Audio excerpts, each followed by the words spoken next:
पूज्य श्री वेणुवनुत कुंज वाले महाराज जी सवेरे सवेरे, ये उधर की निमाण क्षेत्र की बात है, टहलने जा रहे थे। कुछ स्त्रियों को कुआं पर पानी भरते हुए देखा।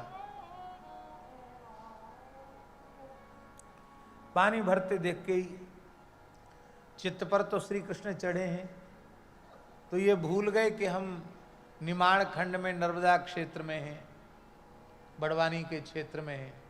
उनको लगा कि हम तो ब्रज में हैं, ब्रज का गांव है, गोपी जल भर रही हैं और श्याम सुंदर अभी किसी न किसी बहाने छेड़खानी करने आएंगे। उसी भाव में उनकी समाधि लग गई। सवेरे का समय था, एक किसान आदमी के यहाँ गए, खटिया बिछा दी, खटिया पर ही कंबल बिछा दिया।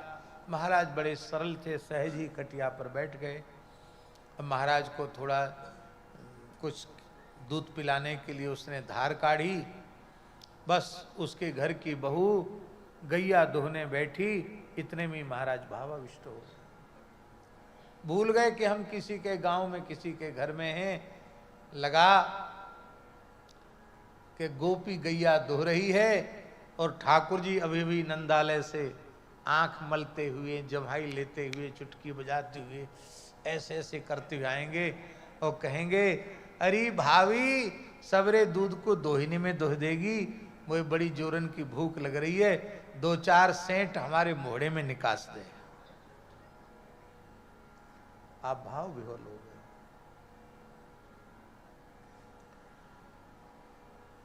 प्रातःकाल भ्रमण के लिए नर्मदा किनारे जा रहे थे। एक जगह पानी भरा हुआ था, भावाविष्ट हो गए, जल में गिर गए लुढ़क करके, शरीर निकाला गया। लेकिन आश्चर्य है, कहाँ नर्मदा क्षेत्र की घटना, और संपूर्ण शरीर ब्रजरस से, यमुना जी के पुलिन की रस से लथपथ हो गया।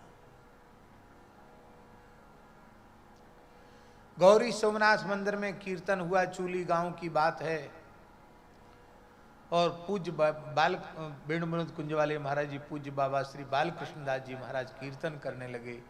कीर्तन करते करते भावावेश हुआ, हुंकार करके मूर्छित होकर के गिरे। उसमें एक बाबा थे, श्री नागेश्वर बाबा, बहुत अच्छे संत थे। उन्होंने देखा महाराज जी को चोट न लग जाए, उठाने के लिए बढ़े। उन्होंने जैसे ही महाराज जी का स्पर्श किया, उनको वहां महाराज जी नहीं दिखाई पड़े। केसर के समान जिसके शरीर का वर्ण है, ऐसी अपूर्व सुंदरी एक गोपी, जो नक्सिक श्रृंगार जिसका है, चरण महावर से लेके मस्तक तक एक गोपी दिखाई पड़ी। वो स्त्रियों का स्पर्श नहीं करते थे। उन्होंने जैसे छुआ तो एकदम कांप गए, अरे ये कौन। पर थोड़ी देर में देखते तो महाराज जी हैं। इसका मतलब महाराज जी उसमें गोपी भाव के कारण उनका शरीर भी गोपी देह के रूप में इस संत को झलक मिल गई। ये आप क्यों बोल रहे हैं? आप सोचेंगे कि आप क्यों बोल रहे हैं। चित्त पर श्री कृष्ण न चढ़े हों तो ब्रज में जन्म लेने के बाद और जीवन भर ब्रज में रहने के बाद भी यह अनुभूति नहीं होगी।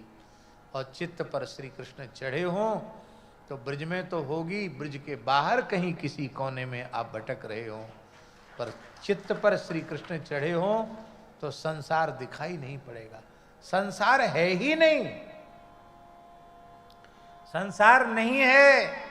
हमारी बात सच्ची है, आप मान लो, संसार नहीं है। हृदय में संसार है, इसीलिए बाहर संसार दिख रहा है। हृदय में वृंदावन बस जाए, हृदय में श्यामा श्याम बस जाए, तो बाहर भी ये देखो श्याम, ये देखो श्याम, यही तो है मेरे जीवन प्राण। ये देखो श्याम, ये देखो श्याम, यही तो है मेरे जीवन।